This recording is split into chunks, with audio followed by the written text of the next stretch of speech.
Purple Daily is daily Vikings entertainment. We just want the Vikings to win a Super Bowl before we die. I will ride with this group. Seriously, man. Please. And away we go. Well, we are live randomly on a Tuesday at 3:51 p.m., which means there's probably some breaking news. We work Tuesdays. A Tuesday news dump at 3:51 p.m. Kevin O'Connell and the Minnesota Vikings have agreed on a contract extension. We will talk about what we know, talk about Kevin O'Connell here. This breaking news episode presented by Underdog. That's making right. it fun to watch football, huh? Yes, it is. You got NFC, AFC title games coming up. You can still draft a team. You could literally just draft a team from the 4 remaining teams and play against your friends, play against your coworkers. Fantasy football does not end with Underdog. Plus, other sports are back. Got PGA back, which is one of my favorite things to get in on Underdog. Plenty of great stuff. New users. Promo code SCORE, S-K-O-R, will still get you that 50% deposit match. And the current users, turn those notifications on for those tokens and profit boosts, etc. Underdog, promo code SCORE for a 50% deposit match. Okay, the Vikings sent a press release out here. We got national reporters on this. This is a very lengthy press release, by the way. Yeah, it's huge. This is one of the longest press releases I have ever seen from the Vikings. They got quotes from the Wilfs. You got quotes from KO. You got a whole litany of things KO has done. It's crazy. That's fine. So, all right, Mark Wilf says, Kevin is exactly who we believed him to be when we named him as our head coach, an innovative play caller, which a large chunk of Vikings fans disagree with. We'll talk about that. An excellent communicator and a strong leader who motivates and connects with his players. He has helped establish a culture that positions us for sustained success. He will continue to set the standard we need as we pursue a championship for Vikings fans. And then we get a Ziggy quote. We get both Wilf. They found him. They found Ziggy. There's no question this team is on the right trajectory under Kevin's continued leadership, his authenticity, passion, and positive energy, along with his impressive understanding of the game, has helped lead to the success we've experienced over the past 3 years and will be a foundational block on which to build moving forward. You want the KOC? Let's just get all the quotes out here and then we can dissect this. Yeah, go ahead. KOC is very wordy here. By the way, no Kwesi quote in here. I don't think there's a Kwesi quote. That's not really surprising right now. I don't know. We'll see. Interesting. KOC says, it's an absolute honor to continue leading the Minnesota Vikings. Holding this prestigious position is something I never take for granted, and I want to express my sincere gratitude to the Will family for their unwavering belief in what we are building together. I also want to thank Leah and our incredible children. He's thanking his family here. Their love and support allow me to perform this job at a high level.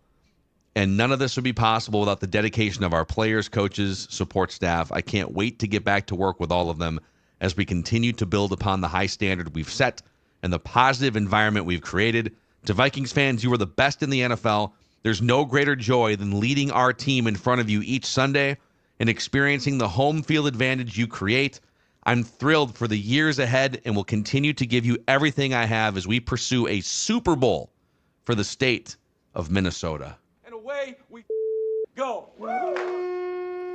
I would like a little bit more about specifics, which I'm sure will come out in the coming days. The compensation I'm curious about. I'm really curious about the term, 3 or 5 years. My guess is total guess, 5 years now.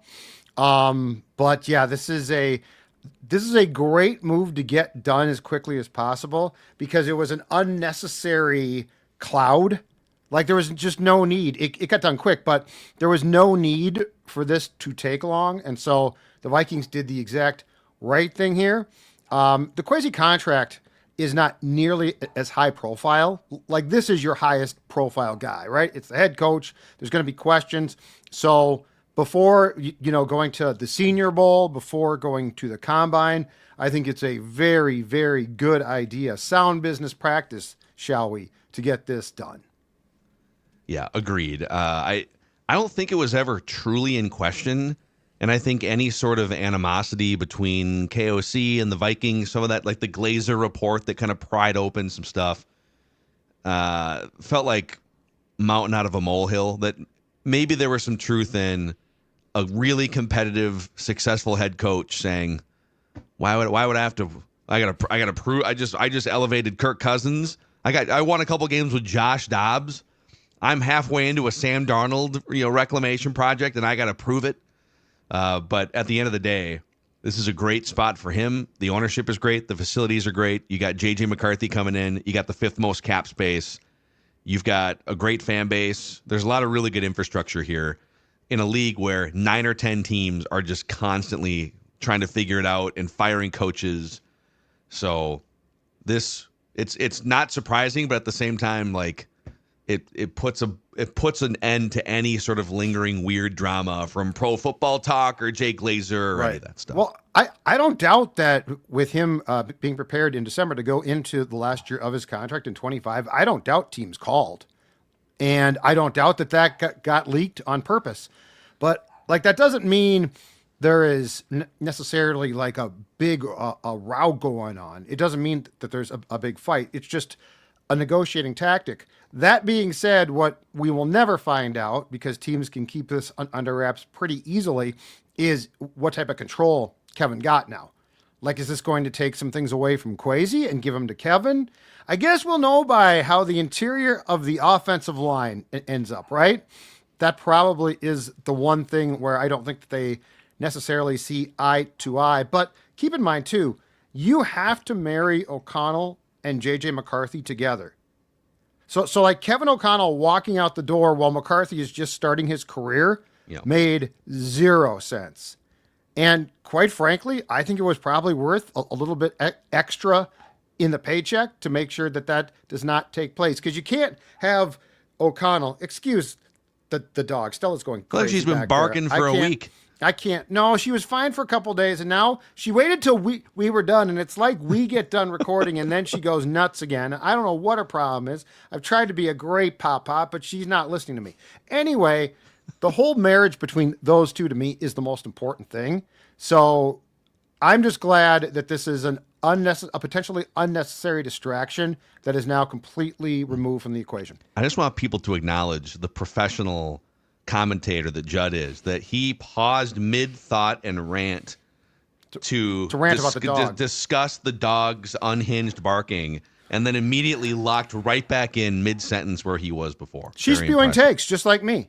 The whole family spews takes. Marries the run with the pass. In also this Pro Football Talk article about the summary of this announcement, buried at the end of this from Mike Florio, says Monday's deal between the Bears and new coach Ben Johnson, believed to be worth $13 million per year, might have been the kick that both sides needed to give them the right focus to finalize this contract. Because it slots you. If you're Kevin O'Connell, I don't know if he was purposefully waiting for a Ben Johnson deal to come in, but okay, that's a first-year head coach, offensive mastermind guy. Well, I'm an offensive mastermind guy, established. So whatever that dude gets, I just want to make sure that my paycheck has a better crooked number or whatever on top of it.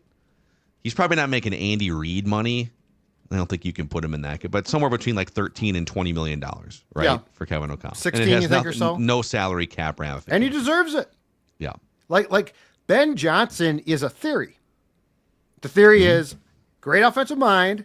Okay, he's going to come here and run a program that, by the way, is more dysfunctional, the Bears are, than the Vikings have been in a long, long time. O'Connell is not a theory. He's like proven. And yes, he has yet to win a playoff game. That's disappointing. I get that.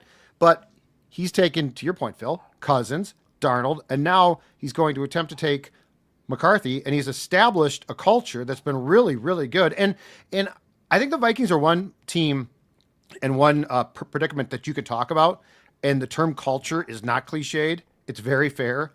Because like we have covered the Vikings, Phil, when the culture's been really bad. And so like the difference in that building now and with how that team is run is enormous. So I think that this is one place where culture actually fits perfectly. And for this team, for this program, it has made a big difference. So what do you guys, just for some, just to poke from the other side here, because there are people that were not happy with the way the season ended. that are labeling Kevin O'Connell as a choker in the biggest games, lose a home playoff game to the Giants, lose that number 1 seed game to the Lions, and then lose to the Rams, right? Like that the biggest games that he has coached in have not gone well. So the idea that he is a choker in big games or can't win a playoff game through 3 years here, what are your thoughts on that criticism? I'm not super worried about that. I mean, when you look at the circumstances too of what happened in both those playoff games, I mean, on one side you had Kirk, yes, checked down, but also mostly played pretty well, and their defense was horrible in that Giants playoff loss. And then in the Rams playoff game, Darnold continued to just not be ready for the moment. Took a ton of sacks, whether his fault, not his fault, doesn't matter. He just wasn't sharp. And I think Kevin O'Connell has overachieved with some even rotten ingredients that he has been presented. Now, though, I will say, when you sign the contract extension and you let Darnold walk out the door and you do start the marriage between you and McCarthy, I'm not saying that if they go one and done in the playoffs again next year, that he's fired, because he's not. He just signed a contract extension. But the heat does turn up now.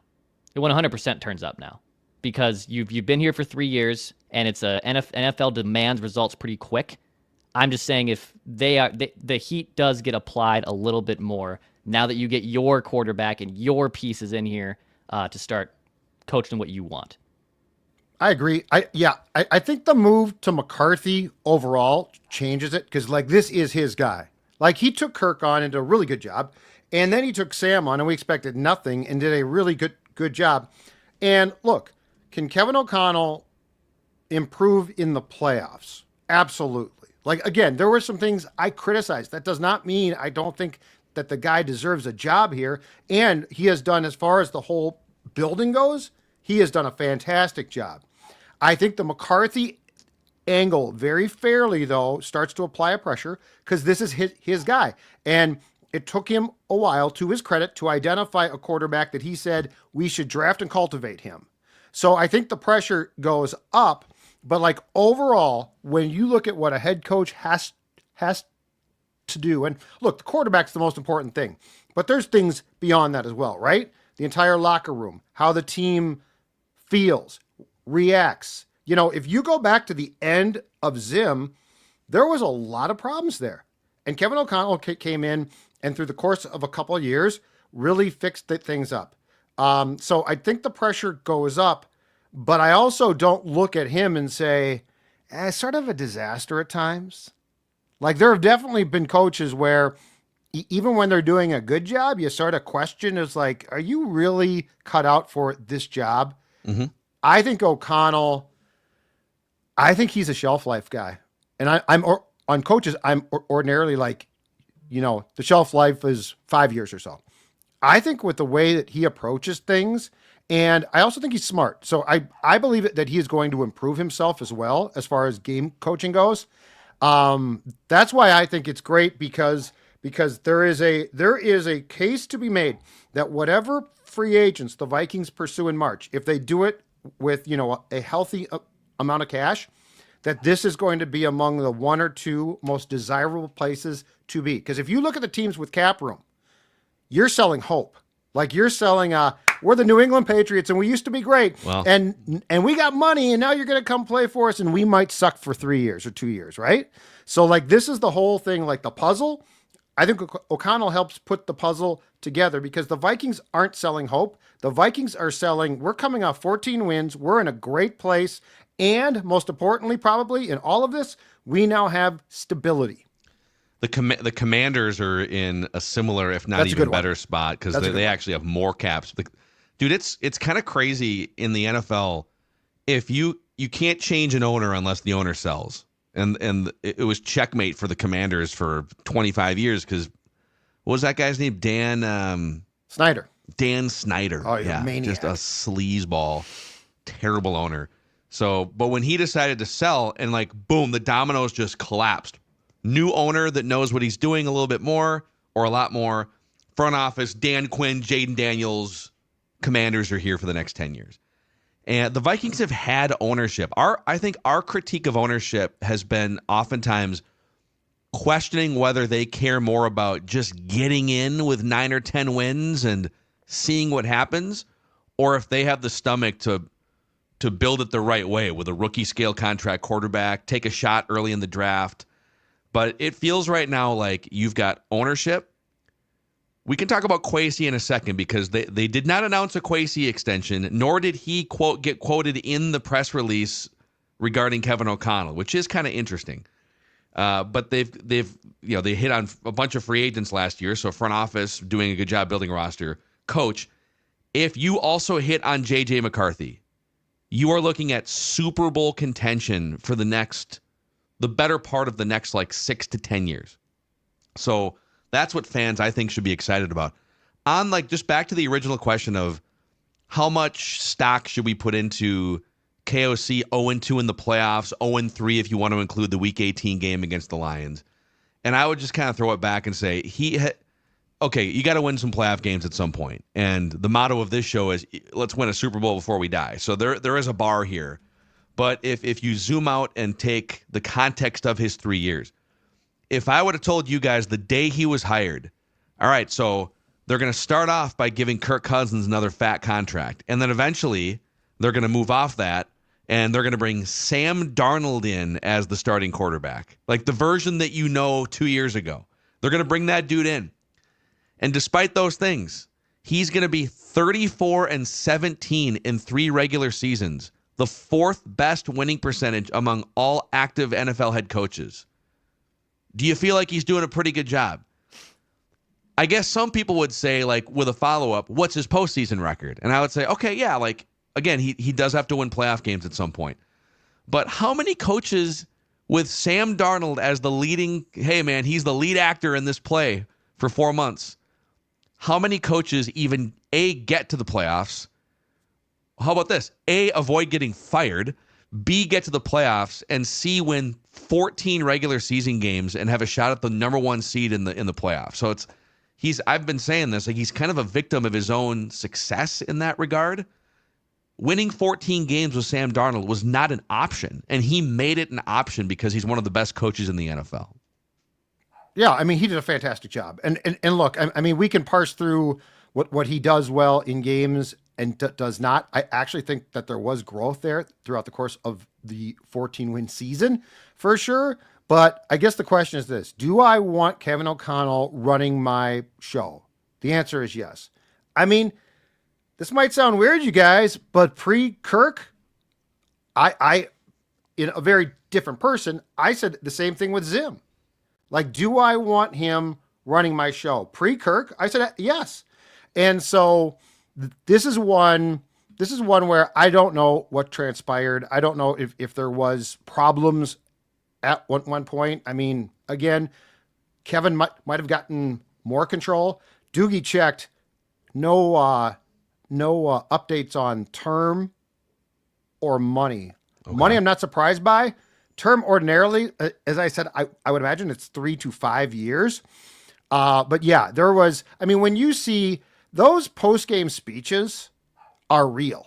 Like that's not a manufactured team thing. That guy's post-game speeches after wins are real, and you see we've all seen them when it's the players are like, oh, okay, cool, thanks, see you later, bye. The passion that guy brings and the work that he does and the amount of work is real. So there's a lot to like. And I do feel like the stability here right now is really solid. And there have been times for sure where we have not said that, and it's been very fair. So they have married things together well. And on what the team is after on that, the Wilfs, for better, for worse, I think that is a byproduct of the fact that they trust their people. Now, unfortunately, they trusted Spielman and Zim to the end, to the point where someone had to tell the Wilfs, they're not talking now.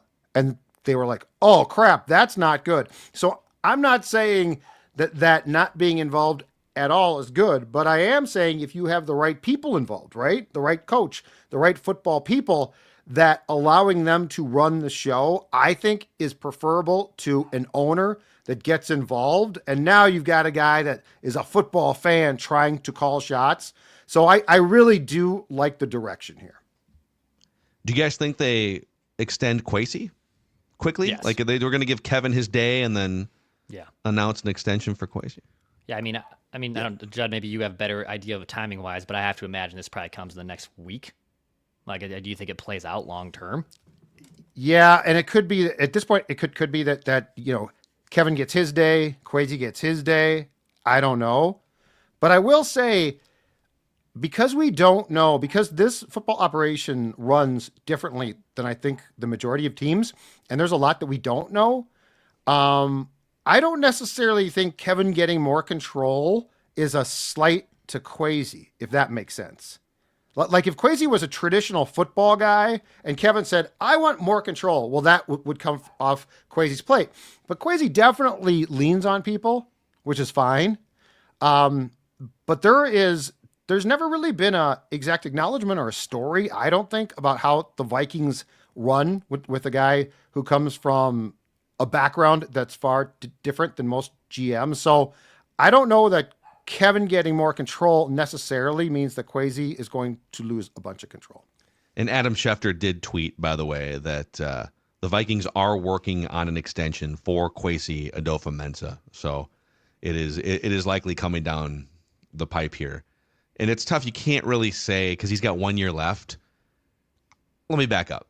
I think we would all agree, and the Wilfs probably would agree, that you're more sure about Kevin and the work he's done over a 3-year body of work as a coach than you are maybe about Kwesi, just because of the drafts. It's hard to give Kwesi an A. I think you can give Kevin an A minus just with the regular season stuff and even getting to the playoffs this year.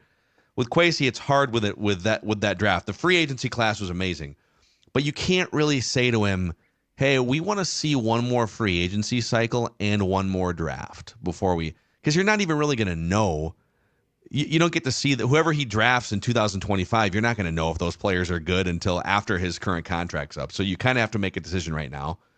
But if he can start nailing these drafts, okay, cool. Like you've made some great work, some great moves in free agency, and if you can marry that to some great drafts, now you got something. But yeah, any other final thoughts? We'll obviously weave this into our conversations throughout the week, write that down, predictions tomorrow, Thursday, etc. But any final thoughts on this breaking news edition? KOC officially extended. I think it's great. It's done. And I think this allows you now to get at least one thing off your plate that didn't need to be there. So this is, you know what? Flat out, the Vikings do a lot of things right. Like right now, they do a lot of things right. Yep. If we've seen dumpster fires, we've seen teams, the Bears, that are like that, and it's refreshing to see. I mean, the Wilfs have always been, in my opinion, good owners, but there have been times where it's been like, if you don't know that your GM and coach quit talking, like that's not a good thing. Feels like things are much more in sync now. So that's my final thought. Yeah, I'm glad it's over with, and this was their first big one to address. I'm glad it didn't linger like anything into like the mid-off season, like by March or even by like the draft. I'm glad this is taken care of, and judging by just his body language and comments from a week ago when they did kind of the post-mortem press conferences, that it just felt this was going to get done pretty quick. I'm glad they didn't waste much time, and now it's a done deal. Yeah.